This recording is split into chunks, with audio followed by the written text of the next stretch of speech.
Deməli, qapalı dövrə elektrik hərəkət qüvvəsi.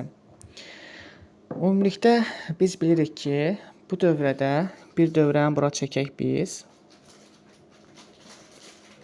Biz müəyyən bir dövrədə bilirik ki, cəryan hərəkət edir. Düzdür? Bax, bu formada çəkirik. Bura bir ampermetr qoyaq. Ampermetr dövrəyə ardıcıl qoşulur. Bura müsbət, bura isə mənfi. İndi biz bilirik ki, cəryan müsbət qütbdən başlayır, çıxır yəni buradan və nəhayət fırlanır, gəlir təzədən mənfi qütbə. Yaxşı, onda belə bir sual olunur. Əgər biz daimi cəryan almaq istəyiriksə, bu zaman nə etməliyik? Yəni, burada olan elektrik yükləri gəldi, hamısı yığıldı bu birisi qütbə, mənfi qütbə gəldi, çatdı. Düzdür? Lampa yandı, ampermetr göstərişi aldıq. Bəs yaxşı, biz bunu daimi etmək üçün nə etməliyik? Bunu daimi etməkdən ötəri elektrik hərəkət qüvvəsindən danışacağıq bugün. Elektrik hərəkət qüvvəsi dediyimiz nəsnə məhz ona kömək edir ki, biz dövrədə cəryan ala bilək. Yəni, onun işi nədir? Mənbənin daxilində mənfi qütbdə olan elektronları alıb müsbət qütbə atır. Loru dillə belə deyək. Aydın oldu. Və nəticədə dövrədə yenidən cəryan əmələ gəlir.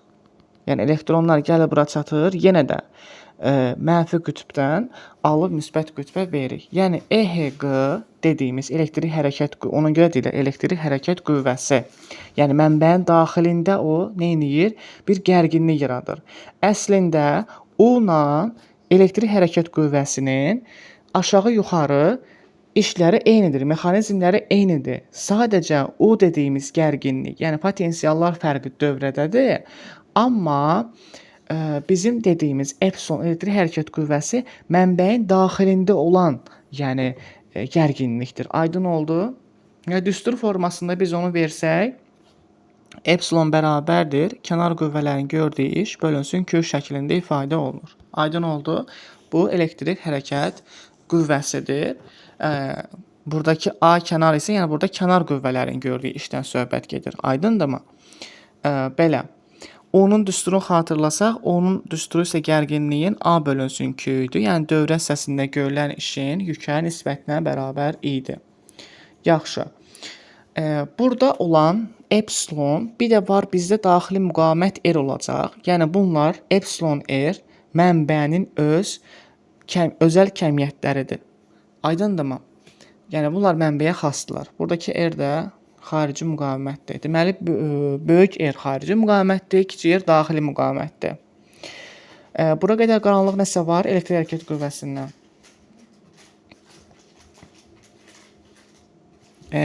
Hüseyn, səsim eşidilir? Cavab verə bilərsən. Xeyr, müəllim, yoxdur qaranlıq. Aha, qaranlıq heç nə yoxdur. O zaman davam edirik. Ohm qanunundan davam edəcəyik indi. Ohm qanunu nədir? Əslində biz ohm qanununu keçmişik. İndi biraz onu genişləndirəcəyik. Çünki bu dəfə biz artıq tam dövrə üçün ohm qanunundan danışacağıq. Yəni bayaqki dövrəni yadımıza salsaq, orada biz tam dövrə üçün ohm qanununu keçəcəyik. Bilirik ki, ohm qanunu ifadəsi U bərabərdir, I vurulsun R şəklindədir. Daha doğrusu böyük R şəklindədir. İndi biz tam dövrə üçün ohm qanununun düsturlarını yazacağıq. Bax, bilirik ki, I bərabərdir, U bölək R-dir. Bizdə isə I bərabərdir, yəni tam dövrə üçün yazanda bunu belə yazırıq. Bizdə artıq U-nun funksiyasını epsilon yerinə yetirir, bölünsün, R-imiz öz yerində. Biz də üstəgəl kiçik R yazırıq. Aydın oldu? Üstəgəl kiçik R yazılır düsturda. Müqavimətlər yəni toplanılırdı ona görə. Və buradan indi bunun altına 1 yazıram. Çarpaz vursaq alıram ki, epsilon bərabərdir, I vurulsun R üstəgəl R.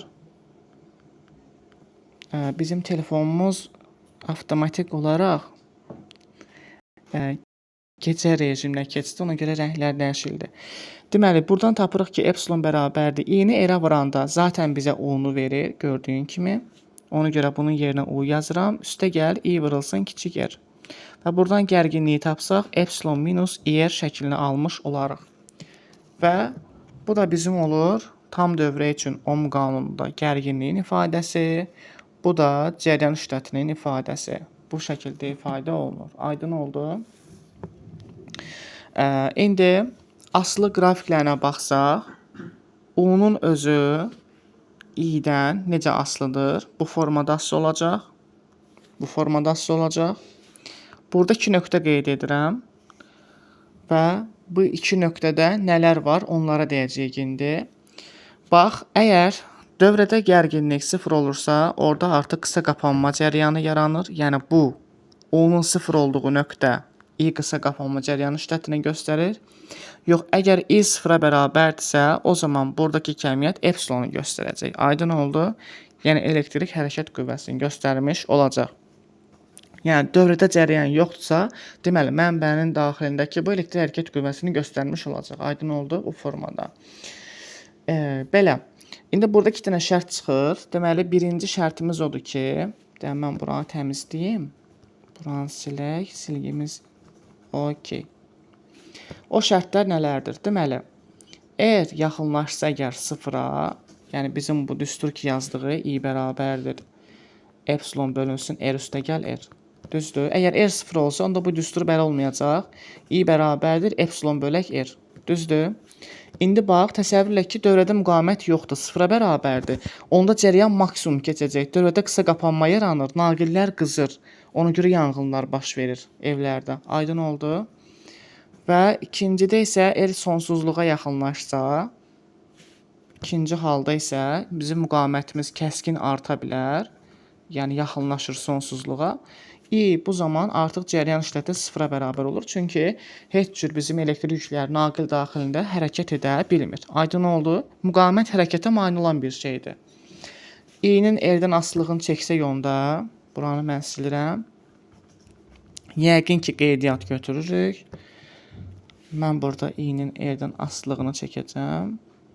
Bir saniyə. Bu i olsun, bu da R olsun, bu formada. Və buradan belə formada gedəcək. Yəni R yaxınlaşanda sonsuzluğa, artıq bu da i qısa qapanmadır. Bu formada yazırıq. Aydın oldu? Daha doğrusu burada bunu unuttum. Burada 0 yazacağıq. Yəni R 0-a gedəndə. I qısa qapanma cəryan şiddətini alırıq. Aydın oldu? Belə, bu nə deməkdir? Deməli, bax, gəlir, azalır müqavimət. Və nəhayət elə bir qiymət alır ki, burada qısa qapanma cəryan şiddətini biz alırıq. Aydın oldu?